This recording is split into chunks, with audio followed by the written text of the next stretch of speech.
Rome, à l'origine modeste cité d'Italie, finit par dominer l'ensemble de la Méditerranée. La ville a d'abord connu la royauté, puis la République, et enfin l'Empire. De -753 à -509, Rome est gouvernée par des rois. Après Romulus, le fondateur légendaire, viennent des rois d'origine sabine, puis des rois étrusques, dont le dernier est Tarquin le Superbe. Sous la République, la ville est gouvernée par le Sénat aux mains des patriciens et par 2 consuls élus chaque année. Rome s'agrandit peu à peu en luttant contre ses voisins, les Latins et les Étrusques, puis en occupant le sud de la péninsule où les Grecs ont fondé de nombreuses colonies. Au cours des guerres puniques, Rome combat Carthage et s'approprie progressivement ses territoires en Méditerranée occidentale. La ville est prise et totalement détruite en -146. À l'ouest, Rome pénètre en Gaule méridionale et s'empare d'une large partie de l'Espagne. À l'est, elle occupe la Macédoine et la Grèce, puis le royaume de Pergame. Rome contrôle désormais la plupart des rivages nord-méditerranéens.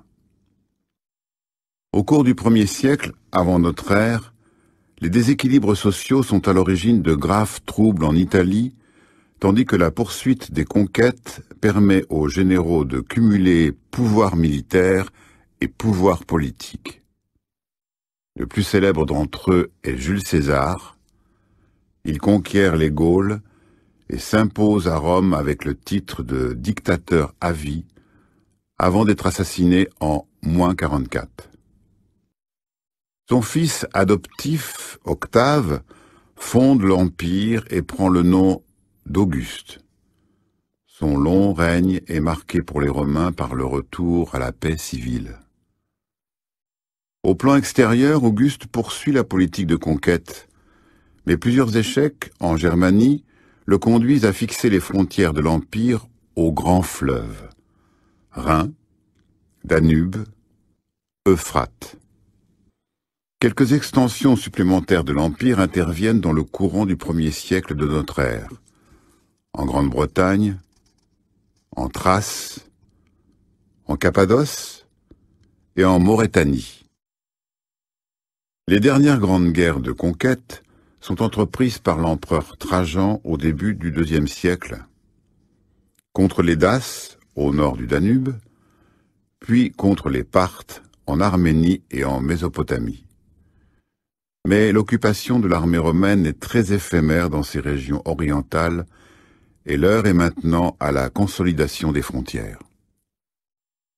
Au milieu du IIIe siècle, l'Empire est de nouveau menacé par les crises politiques intérieures, tandis que les frontières cèdent une première fois devant les attaques des peuples barbares. À plusieurs reprises, Francs, Goths et Alamans pénètrent profondément à l'intérieur de l'Empire. À partir de la fin du siècle, les empereurs Dioclétien puis Constantin Ier rétablissent les frontières et conduisent une profonde rénovation de l'État romain. Constantin fonde une nouvelle capitale baptisée Constantinople. Durant le règne de Théodose Ier, la pression extérieure sur les frontières reste forte et l'empereur autorise les Visigoths à s'installer en territoire romain au sud du Danube. À la mort de Théodose, en 395, le partage de l'Empire entre ses 2 fils consacre la coupure définitive entre Empire romain d'Orient et Empire romain d'Occident. Dès le début du Ve siècle, la situation militaire devient critique dans la partie occidentale. En 406, plusieurs peuples germaniques, Vandales, Suèves et Alains, franchissent le Rhin, ravagent la Gaule, puis gagnent l'Espagne. En 410, les Visigoths envahissent l'Italie et pillent Rome. 2 ans plus tard, ils s'établissent en Aquitaine et en Espagne. En 429, les Vandales passent en Afrique du Nord, puis prennent Carthage. Le dernier empereur, Romulus Augustule, est déposé par Odoacre, le chef des Goths, en 476, ce qui consacre la fin de l'Empire romain d'Occident. L'Empire romain d'Orient subsiste jusqu'en 1453 sous l'appellation d'Empire byzantin, en rappel du premier nom de sa capitale, Byzance.